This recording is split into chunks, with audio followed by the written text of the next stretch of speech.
Multiple reports have indicated that President Trump and his allies fear that Michael Cohen may cooperate with federal investigators.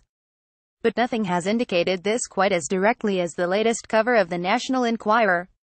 The tabloid weekly is not merely friendly to Trump but operated on his personal behalf. Its latest cover accuses Cohen of secrets.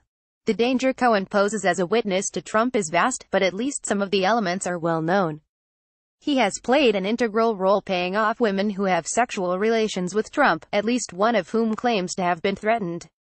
The Steele dossier named Cohen as a point of contact with Russian intelligence in 2016, and while Cohen has denied the visit in question, one report claims that Robert Mueller has investigated and discredited his denial. Cohen is likewise involved with at least some of Trump's business dealings in Russia. There may be more to come, but the publicly available evidence of Cohen's involvement in criminality with Trump is extensive. What is less well known is the scale of legal jeopardy Cohen faces independent of Trump. Numerous reports have mentioned Cohen's work in the taxi industry, without specifying just what he did there that could put him at risk. A deep dive report earlier this month by Ilya Mertz and Andrea Bernstein fills out a lot of gaps in the picture.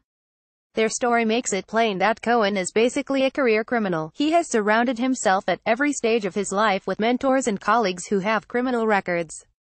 Cohen is not, as I assumed before reading the story, an unethical lawyer who enjoys acting like a goon.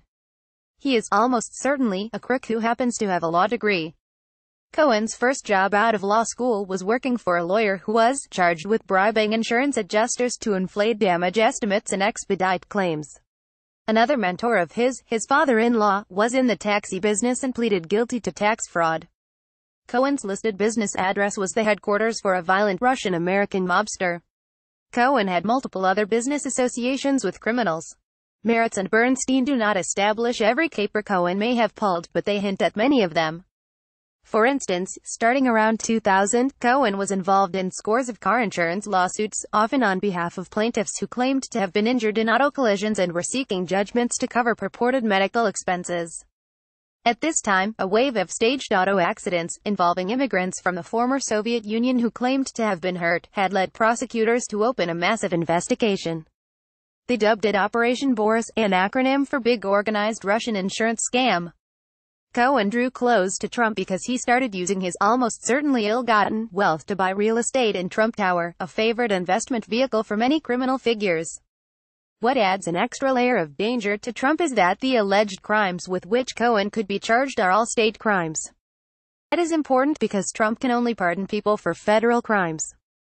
New York's State Attorney General Eric Schneiderman is partnering with Robert Mueller, and seemingly has the capacity to credibly threaten Cohen with a very long prison sentence for a potentially very long list of offenses spanning the rest of his life. In that case, the best defense Trump has left is to discredit Cohen altogether, and make the case that he is fabricating evidence against the president to save his own skin. In other words, the narrative we see in the National Enquirer is an indication that Trump is seriously desperate. Discrediting Cohen is a break glass in case of emergency move that makes no sense unless Cohen has already flipped.